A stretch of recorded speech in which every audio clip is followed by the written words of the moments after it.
So welcome to the EMEA Recruitment podcast today. I'm delighted to welcome, I'd say almost a living legend of recruitment today in Greg Savage. So how are you today, Greg? I'm very well, Paul. Legend would appear to be a little strong, very strong, but I like the direction you're heading. Why not?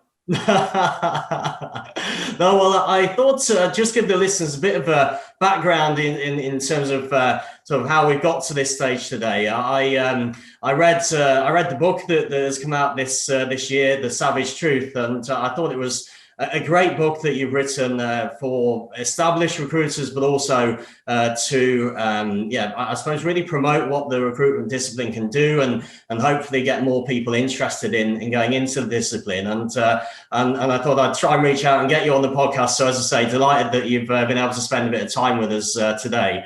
And I know one of the things in the book, actually, to start off with, I know you mentioned that a good way to start meetings is to ask people what's on their minds today. So I thought that might be a good question to throw at you as the first one, to see what's on your minds today, Greg.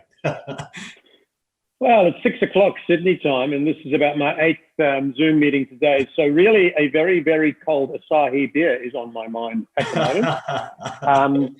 But a more serious answer would be, I am thinking a lot about how to advise my clients about taking advantage of the recovery as it comes. And we are seeing in this country and in New Zealand, and I've got clients in Asia as well, and I talk to people in the UK a lot.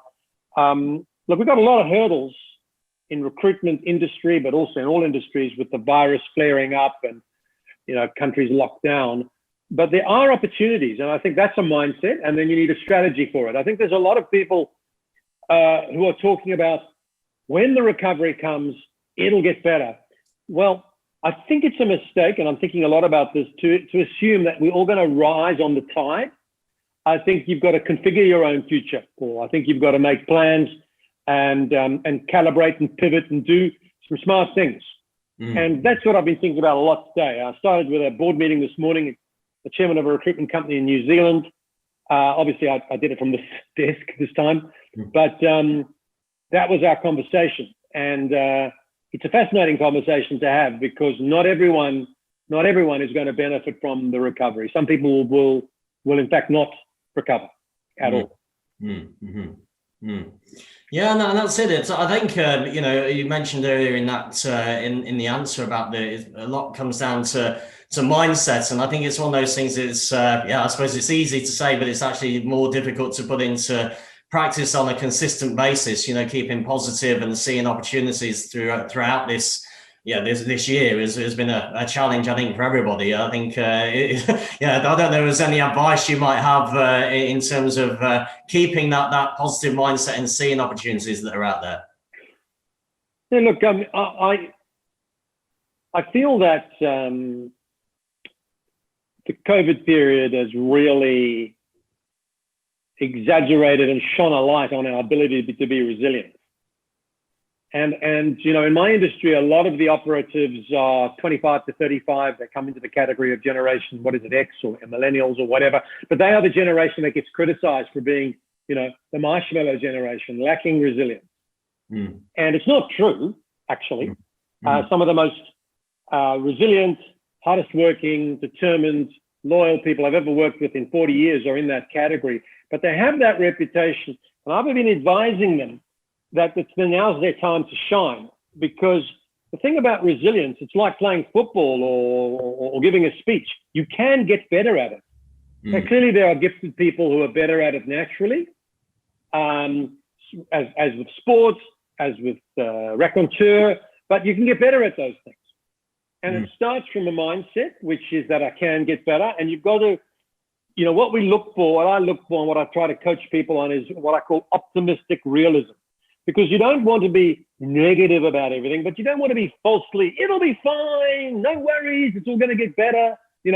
Like the person running a sales team who says, look, our target this month is $100,000.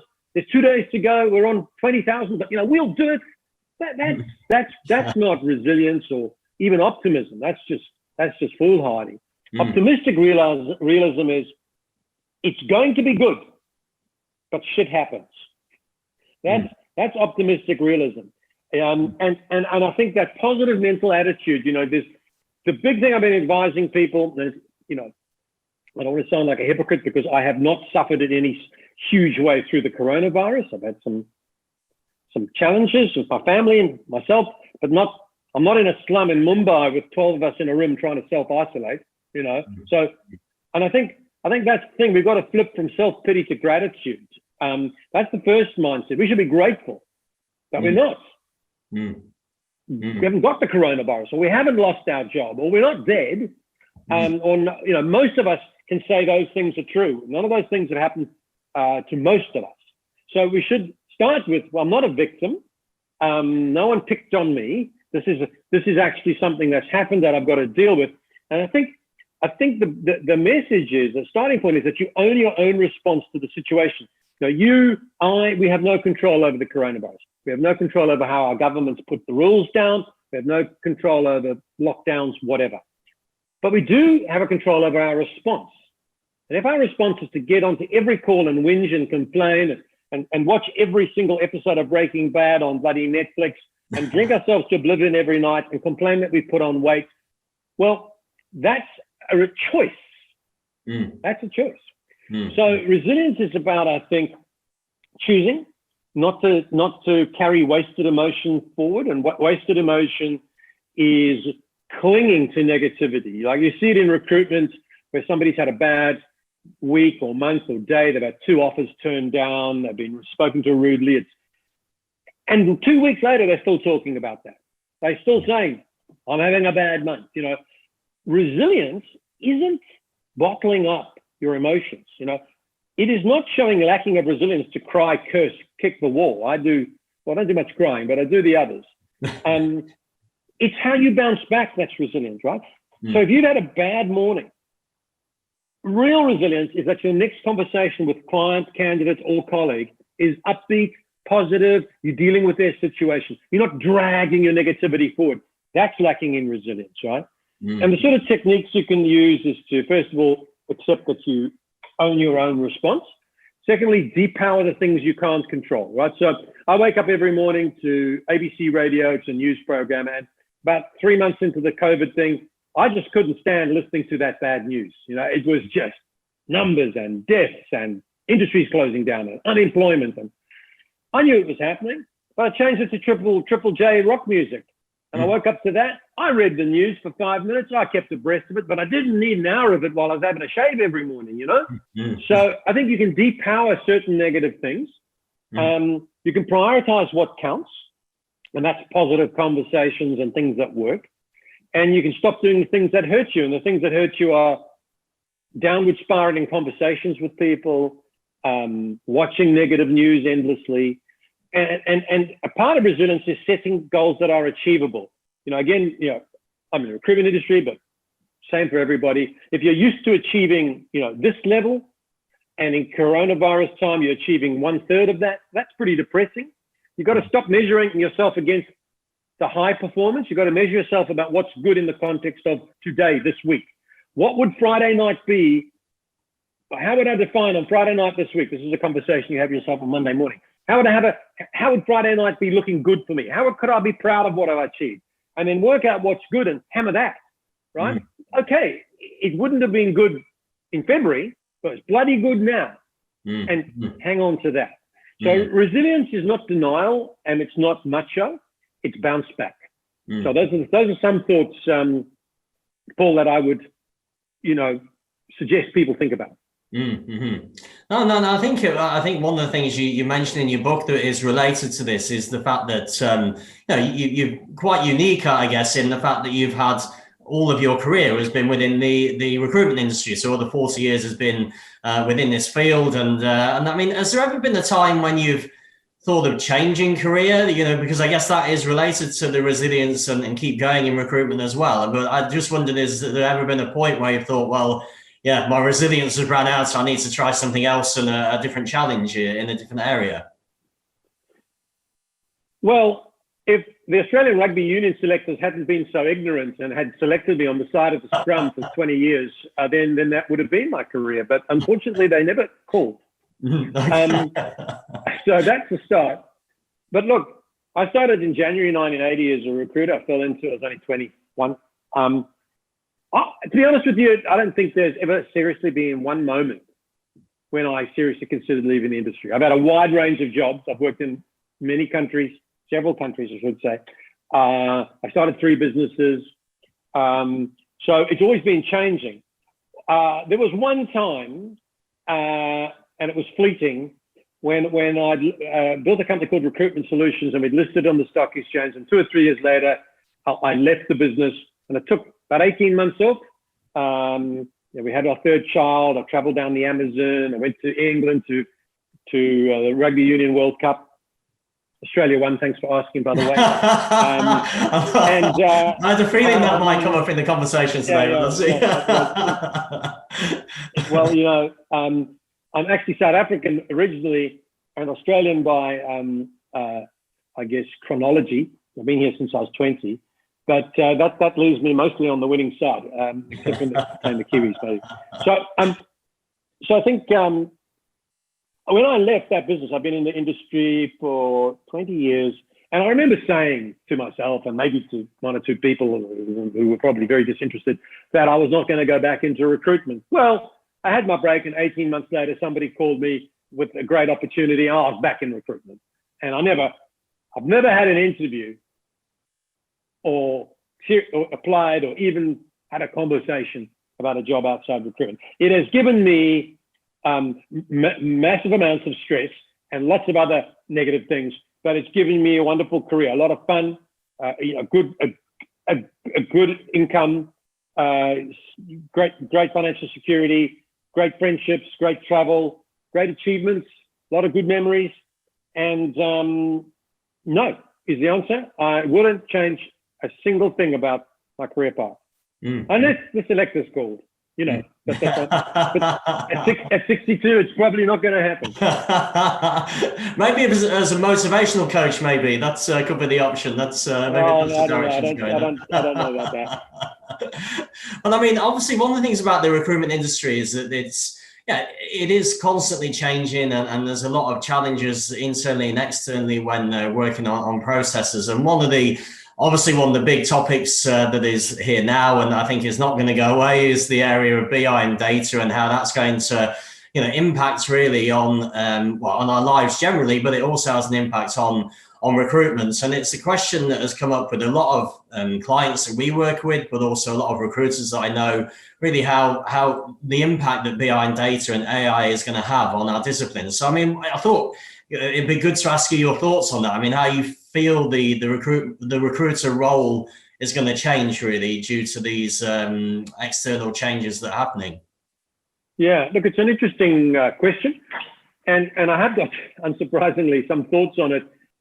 And while I'll talk about recruitment, I think no matter what a person listening to this podcast does for a living, many of my comments will apply to them, frankly, because when it comes to AI, machine learning, and technology and automation generally, I think there is some very significant lack of understanding in some respects. So certainly in recruitment, I mean, honestly, I get approached every week, honestly, at least once a week, by somebody who's in HR tech or recruitment technology, and they are saying to me, I've got a platform or a process.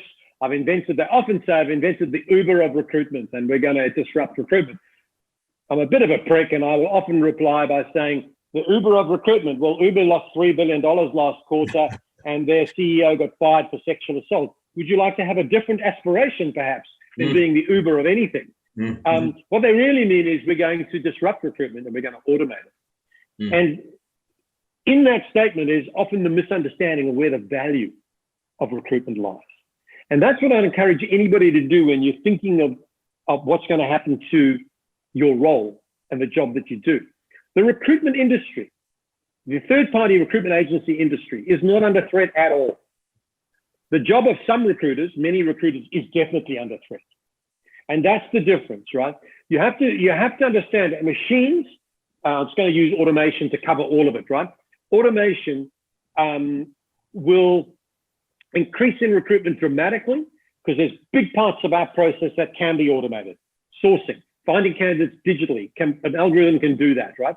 Not contacting them and recruiting them, that's different, but finding them, automated. So all those people who are working as sources, unless they can actually engage, their job will go. Screening, automation of the logistics, matching, reference checking, chatbots, automated video interviewing, all these things are already in play. And I think you've got to say this. This is a very simplistic thing to say, but I find it helpful. Any task that takes no time to think about will be automated, right? So where an answer can be predicted, you can write an algorithm for it. But here's the point. Where there are shades of grey, where there's nuance, where there's influencing, it's much harder to automate. So a good example is this. I want to find UX designers because I'm recruiting them. An algorithm can be written which will search, and a bit of code written which will search the internet, LinkedIn, Facebook, Twitter, companies' pages, and find a list of candidates. That can be automated. So finding people is increasing, and people are putting more information on the internet than ever before. Privacy is almost like a thing of the past. So the finding of people, which used to be the holy grail, right?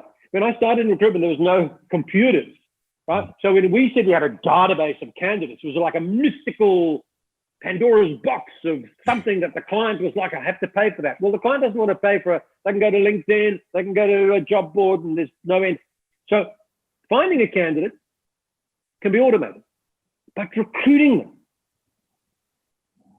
getting their attention, getting them to take your phone call, getting them to engage with you, having a conversation with them, understanding their needs, understanding their hot buttons, seducing them in the positive sense of that word, to even consider a move and managing through the process, that a machine cannot do. And I can't, you should never say never because who the hell knows, but I can't even envisage that. That I can do, and you can do, and some recruiters can do, others can't. There's a lot that can't. So what I've just described is a skill that many recruiters don't have, because prior to COVID, we got so transactional. And this is, so lawyers, accountants, be looking at your job. If your job is transactional, if I could do your job by looking up the answer on in the legal code of 2023 or whatever bloody hell it is, a machine can do it. So the part that's important is the advisory, and really, because I like to think this way, artificial intelligence, automation, it frees recruiters up to do much better that part of the job that only human beings can do. Right? And the part of the job that human beings can do that machines can't is the selling part. But when I say selling, Paul, I'm not using it in the same way as people think about it. I'm not talking about spamming or cold calling or handing out business cards at an event or something. When I say selling, I mean influencing. I mean persuading. I mean advising. I mean consulting. I mean networking, building reputation and brand, and influencing outcomes. What machine is going to do that? Right? So the matching and all that will be automated. And so if you're an accountant, think about that. If your job is mostly transactional, it can be automated, then your job is under threat. If your job is advisory, intuitive, involves different outcomes, many different outcomes to a potential situation, then you've got to get good at those things. Same with lawyers and pretty much everything else. Not everything else. There are certain mechanical jobs that people have to do, like a paramedic. Their job's not going to disappear anytime soon. But maybe if they get cars to be much safer, we'll have a lot less car accidents, and paramedics, their jobs will change again. So, I think that's the important way to think about it. And when I think about the future, I started off this part of the thing by answering it by saying recruitment's not under threat, but recruiters are. That's what I mean. Recruitment will thrive. I think coming out of this pandemic, in the recovery, the labor markets have been fractured, and I think the role of an intermediary, which is our role, will be more valuable than ever before. But only if you can build credibility and build trust and be an advisor and be an influencer. If you're simply a matcher of, keyword matcher of resumes to job descriptions and you send off an email, well, your career is short-lived in recruitment, I think. Mm-hmm. I mean, and I think obviously it aligns to what we were saying earlier about the resilience side of things, where you can, you can train yourself to become more resilient over time. I mean, on the influencing skills, is there I don't know, maybe a good book or a good course or good information that is out there for people to improve their influencing skills, do you think? Well, I don't really know. I know my brother who is in the marketing and does a similar thing to me in the PR and marketing world. He says that age-old book, Winning Friends and Influencing People by whoever it was, which was written 100 years ago, is still the most important book from that point of view. So Winning Friends and Influencing People is I can't remember who wrote it. You could probably, anyone could find it out. So there's no doubt no end of training courses and people who can talk on that, but really it comes from a consultative approach, and the consultative approach starts with being a great questioner and a great listener. Mm-hmm. Not skills that you immediately come to mind when you think of the average recruiter. Yeah. Right? And it starts with credibility. Right? So think about a doctor or a lawyer. You go and see a doctor or a lawyer.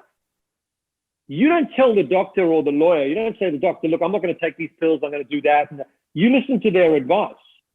And you'll notice that the doctor or the lawyer, the first thing that they do, if they're good, is they ask lots of questions, the diagnosis, right?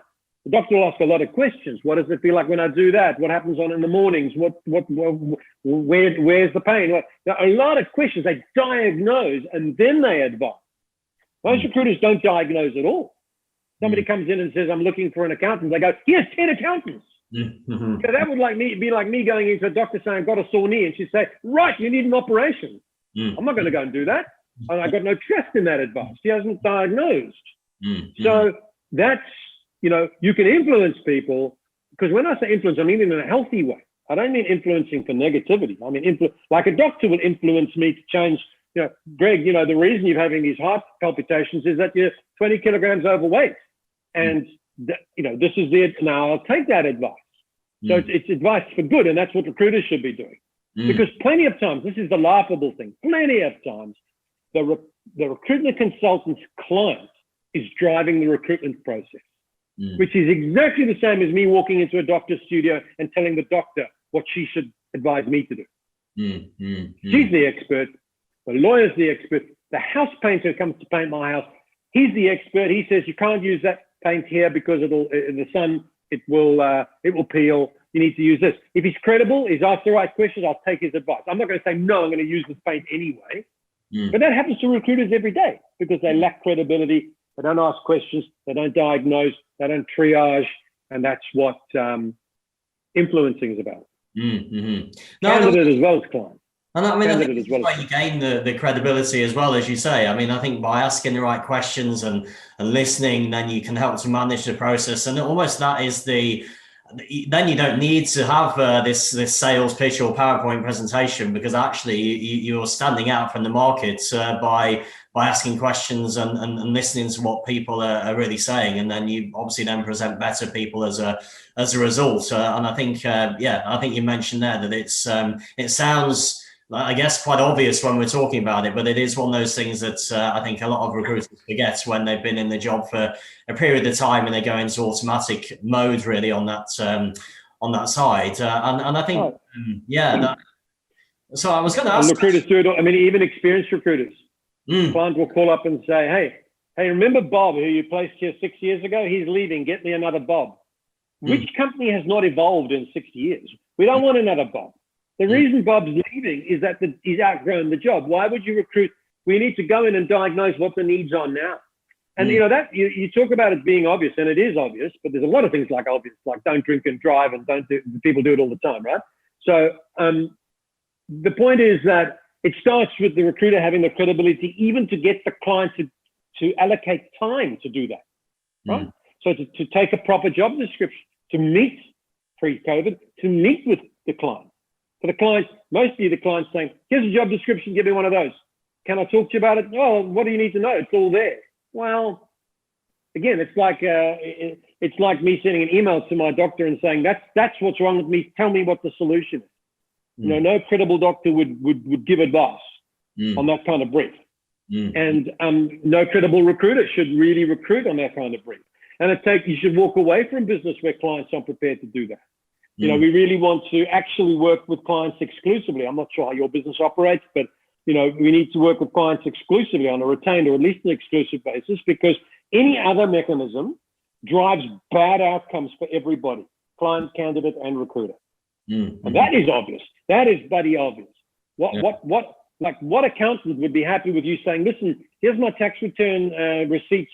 I'm giving it to 6 accountants. Whoever comes back to me first, I'll pay. That all right with you? Well, what accountant's going to say yes to that? So that's what we do. It's laughable, and you just laughed. So that's how laughable it is. Well, that's because it's quite interesting. Because the next question I had lined up was really around, you know, what if people are considering getting into recruitment? You know, what would you say is really appealing and exciting about the discipline? I mean, we're sort of covering some of these things now in terms of the personality required to be successful, but what really would you say is almost unique about the discipline, and why you've enjoyed it so much over the years?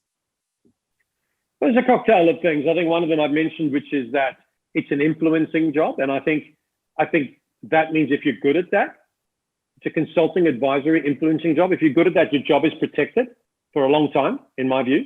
Whereas if your job's transactional, even if it's one of those jobs that everyone's mom and dad told them to get into, like law, doctors, accountants, and all the rest of it, a lot of those jobs are in fact under threat.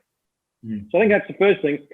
Second thing is I think one of the most unique things about recruitment is that it's a win-win-win situation. If it's done well, everyone wins. You know, if I'm going to try and sell you this phone, I'm going to try and get the highest price, and you're going to try and get the lowest price. We'll have a negotiation. It could get a bit unpleasant. One of us will think we've won, and the other one will think we've lost. It's adversary. It's adversarial. But in recruitment, when it's done well, the client gets a great candidate to help drive her company forward. The candidate gets a great job that takes her career forward, and the recruiter makes the match, which is intrinsically good, and makes money. Everybody wins. That is almost unique. Now, you know, I'll be honest with you. I've got a lot of friends who are lawyers and bankers. When they've had too many Shirazes, which is most times, then they'll start trying to take the piss out of me for being a recruiter. Greg, you're still a recruiter. It's a Mickey Mouse full of cowboys, you know, that it's full of insincere people. And I say, mate, you're a lawyer. You spent the whole week protecting a person you knew was a criminal from going to jail.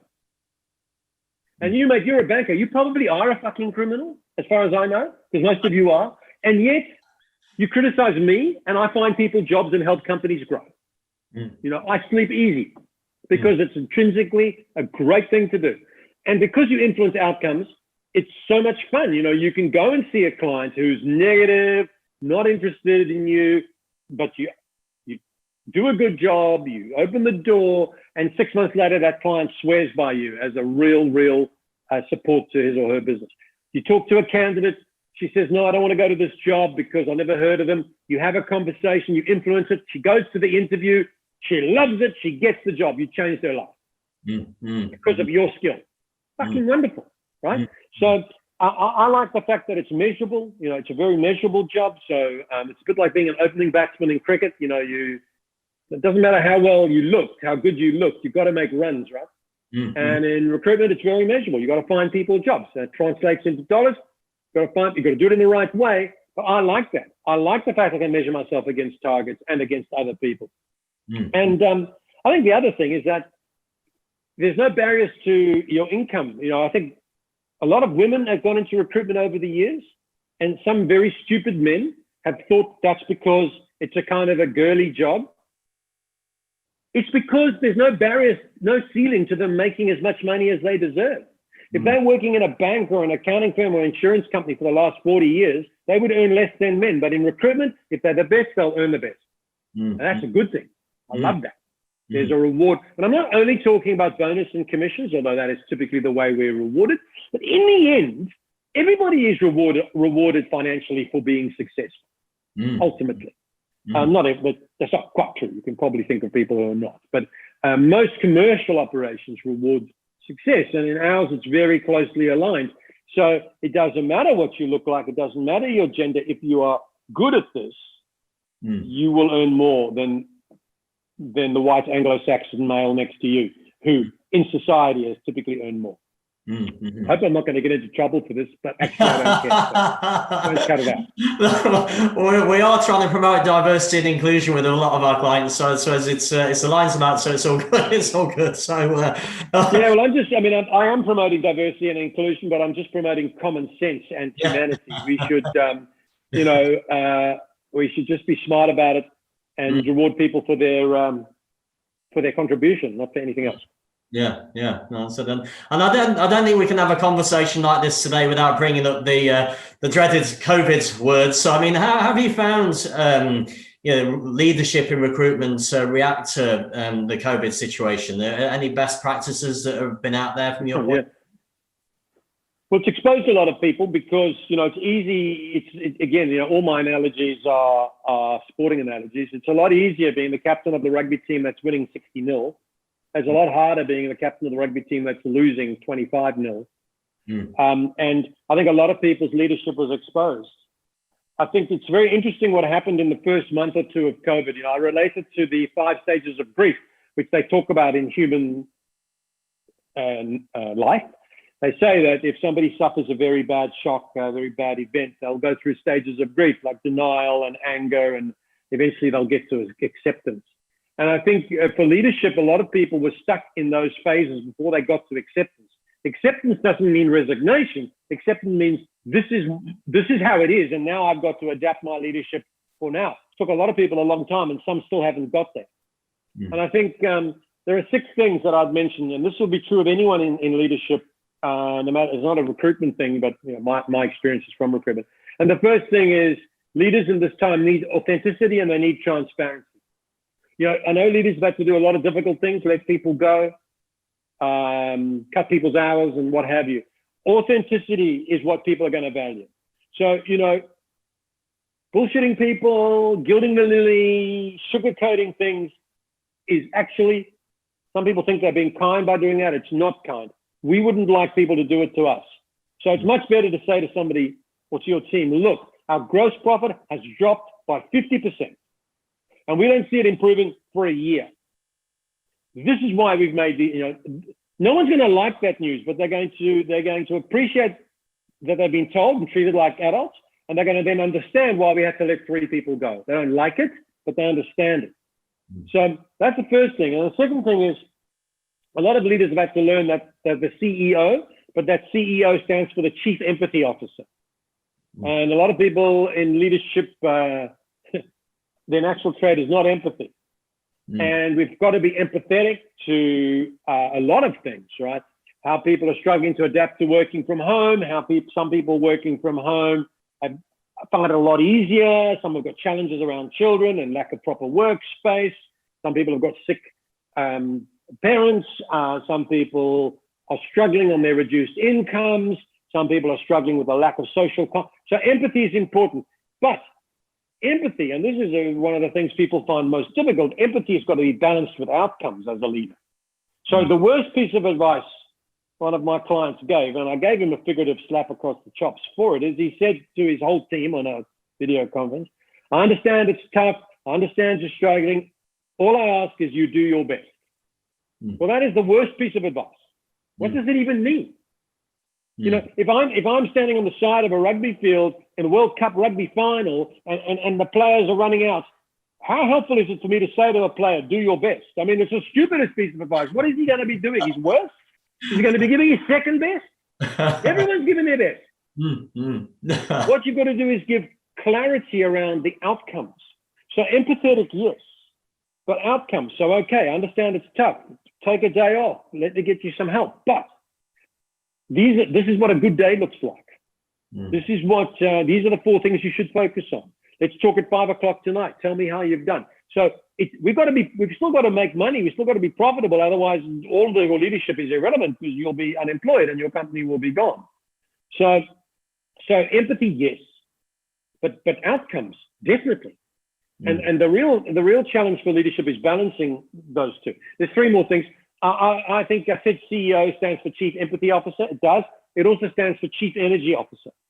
So this is one of the hardest things. They're all hard, but leadership's hard. You've got to set the tone in terms of energy. People are going to hit the wall. They've done that.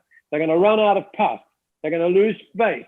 They're going to lose enthusiasm. Their morale's going to drop. They're going to suffer mental health issues. And that's another whole thing. But you've got to set the pace with the energy. And that's tough because you as the leader, you're also having a tough day. You've also got children at home that are being homeschooled. You also had your income dropped by whatever it is, So, but that's why you're a leader. You're not there just because you got the corner office. You're there because you're going to influence the success of the business. Second final thing is you need to build your chats. And having good chat is kind of an English thing, I think, where people say, oh, he's got good chat or she's got good chat. It's usually about chatting up the opposite sex. I don't mean it in that way. I mean, you've got to have a good narrative. So if you're a recruiter or a leader, you've got to have a good narrative for clients and a good narrative for candidates and a good narrative for your staff. And that narrative is not bullshit. It's true, but it's been carefully designed to be positive. Right? So we don't want another conversation with another recruiter about how tough things are and how much weight I put on or whatever the hell it is. Who cares? Nobody cares. But if you've got something interesting to say, a point of view that leads the way with your clients about how talent shortages are going to reemerge, with your candidates about how jobs are going to be more remote, whatever they are, your point of view, and with your staff, you need to, and this is the final point, you need to reiterate a lot of people in recruitment, 36% of all agency recruiters in Australia were fired from their jobs in April, May, and June. That's a fact, statistical fact. So we lost a third of the people. It's probably the same across the world. So a lot of people who are left in those jobs are wondering about their purpose. They're wondering, is recruitment an industry I want to be in? And you need to ask that are your staff asking that about your industry? My son works as a sports journalist, and his company, News Corp, laid off 1,000 journalists on one day in the middle of the crisis. Wow. How hard is that to take when you knew journalism was struggling and now your company laid off 1,000 people?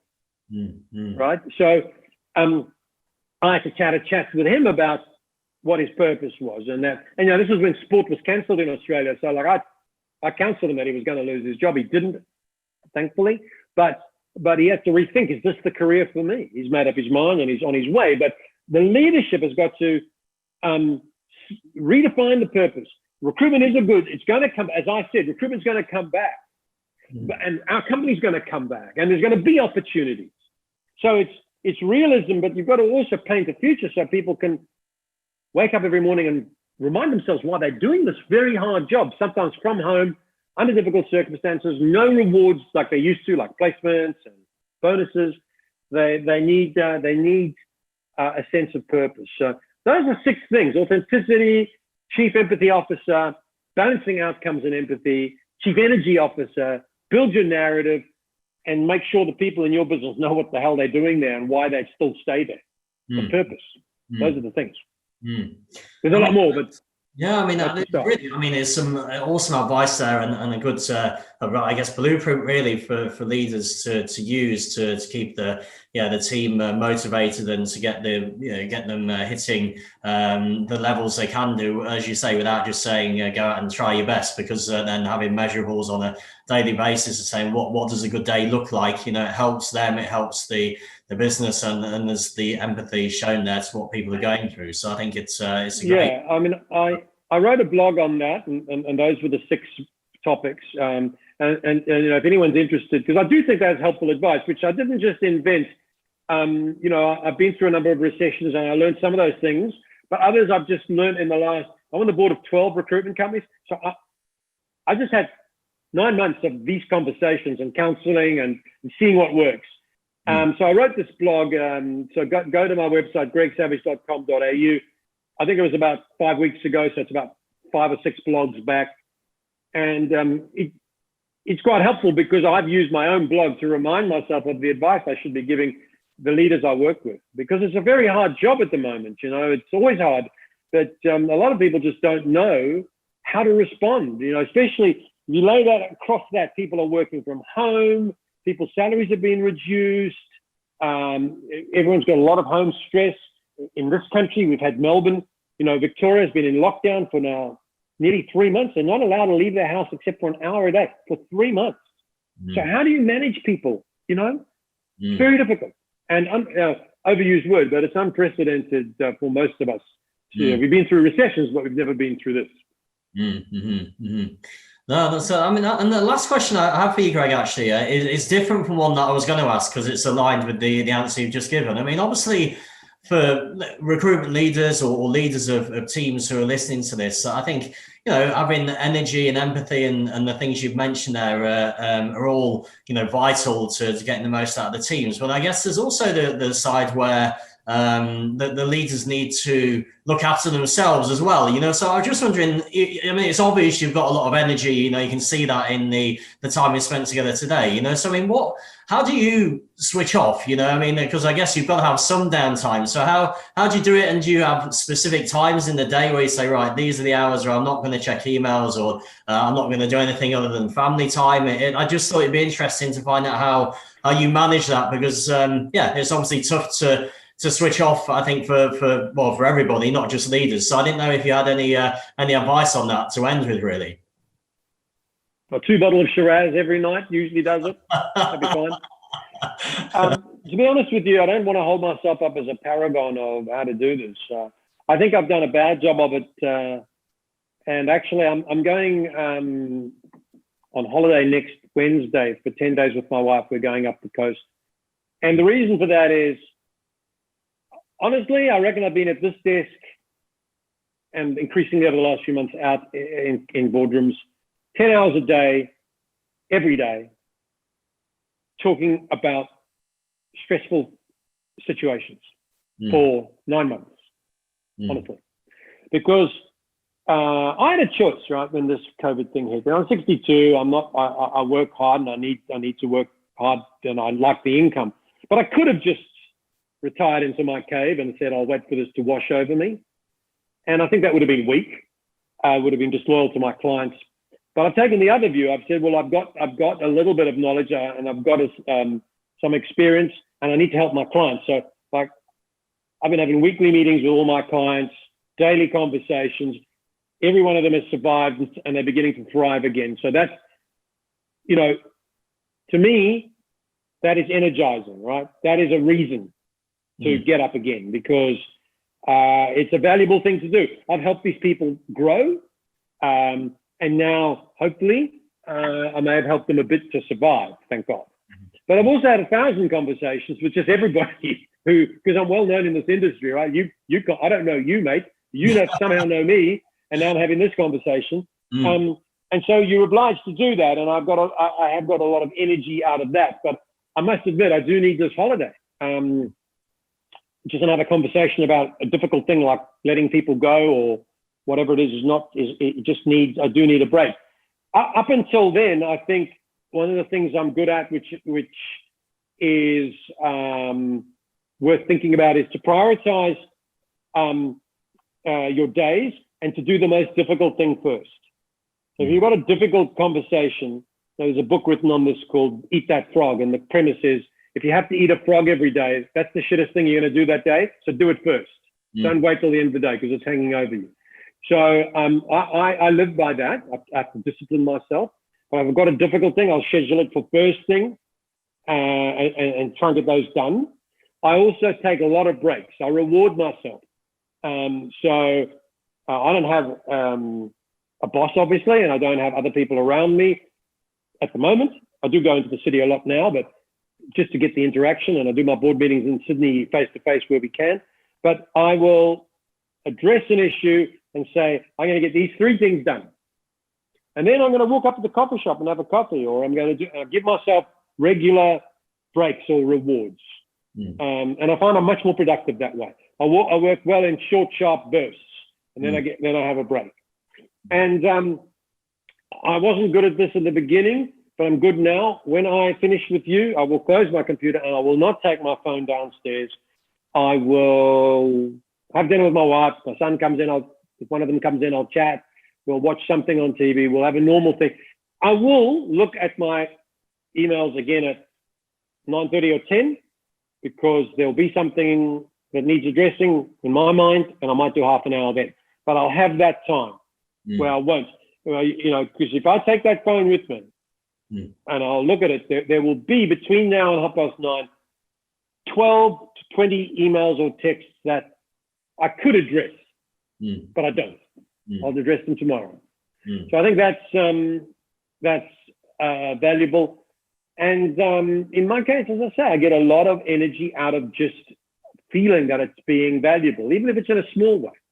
You know, recruiter has lost their job. I might spend half an hour just talking to that person about. There's no money in that, but it's a worthwhile thing to do. So I think that's, you know, I'm not an expert at answering that question because I'm a little bit relentless, even now at this stage of my career in getting shit done.